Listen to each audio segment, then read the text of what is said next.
Hello, welcome again to the course on signal processing for music applications. In the theory lectures of this week, we introduce several methodologies to do feature analysis, to analyze sounds using spectral aspects, and with them to be able to describe sounds with which then we can compare sounds, we can describe collections of sounds, we can find the similarity between sounds. So now in this demonstration class, I want to exemplify the extractions of these features using some existing software, in this case Sonic Visualizer. So let's go to Sonic Visualizer. Okay, I have already opened this piano sound that we know quite well. Okay, and now what I want to do is to use some plugins that I have downloaded from the website of Sonic Visualizer to perform some analysis. So in fact, if we go to the Sonic Visualizer website and we go to the menu BAM plugins, in here there is a list of many collections of plugins. Most of them do the kind of things that we have been talking about, analyzing different aspects of low and mid-level type of features from sounds.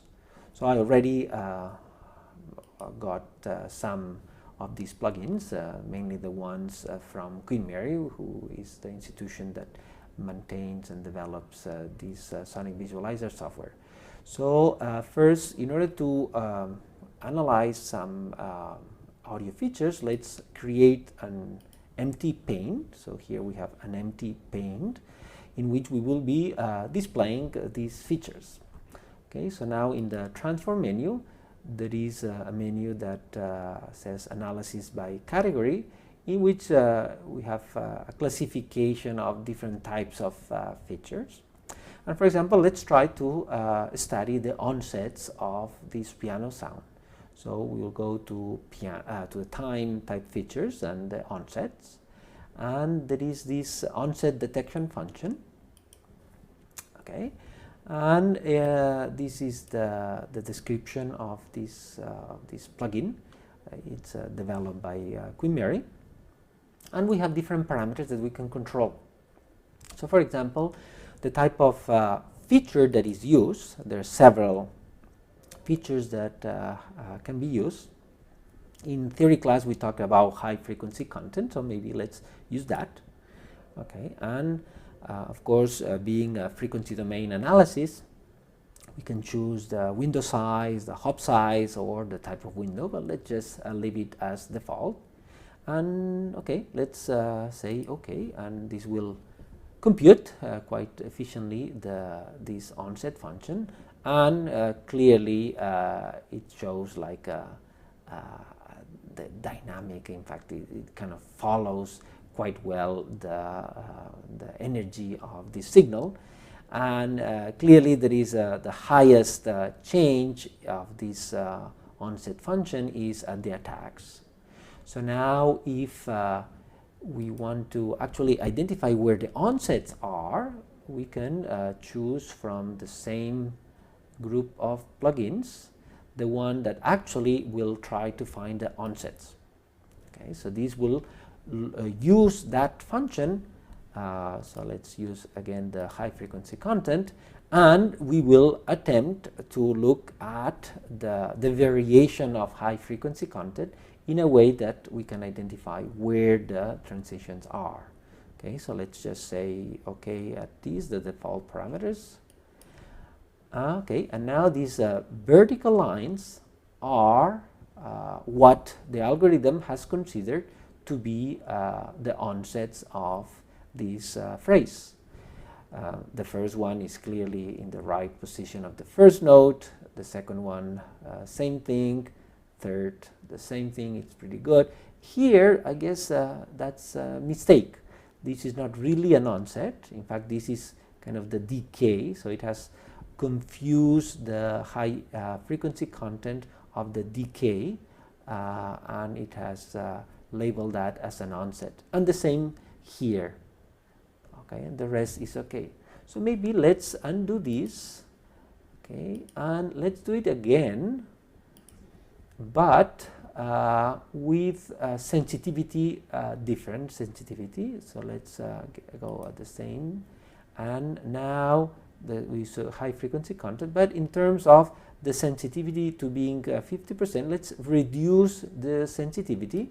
So for example, let's just make it very low, let's maybe 19, okay, and let's repeat the analysis. And now yes, these onsets are clearly where I think they should be, so at the beginning of every note. Okay, now let's open another file and look at another type of feature analysis. So for example, let's get that speech male sound, okay, and well, again, we know about this sound. Okay, and let's do the same thing. Let's create a pane, and let's look at the MFCCs that also in class, in the theory class, we talk about. So we can go to analysis category, and it's in fact in low-level features, and there is the male frequency coefficients. So let's click there. And again, this is a plugin developed by Queen Mary, in which we have some parameters. The first one is the number of coefficients. In music, we use quite a few more than in speech, so 20. So in speech, there is no need to take so many coefficients, so 12 should be fine. And for example, there is an option here to display or not the zeroth coefficient, the coefficient 0, which I mentioned in the theory class, that relates to basically the loudness, the energy. Let's leave it so that we will see it. And again, we can specify the spectral analysis, the window size, increment. Let's just leave it as default. Okay, and let's analyze. Okay, and these are all the coefficients as they change in time. Okay, let's open it. Here, if we open it more, we actually see the values of them. Okay, so we start at the beginning, we see these values. Again, the first coefficient will be what I said, kind of the loudness of the sound. And then here we see the different coefficients and the different values. Again, by looking at it, is not that intuitive what it does, but is definitely a very useful set of features, because basically every coefficient is a feature with which we can do quite a lot of things. In speech, all the speech recognition type of tasks are done like this, and for a lot of timbre-based analysis, this is a very good, very compact description that is very useful. Okay, and finally, let's open another sound. Maybe let's open the cello sound that we have been using sometimes. Okay, the cello double. Okay. Okay, this is a sound of a cello play with a double string. So we have two strings playing at the same time.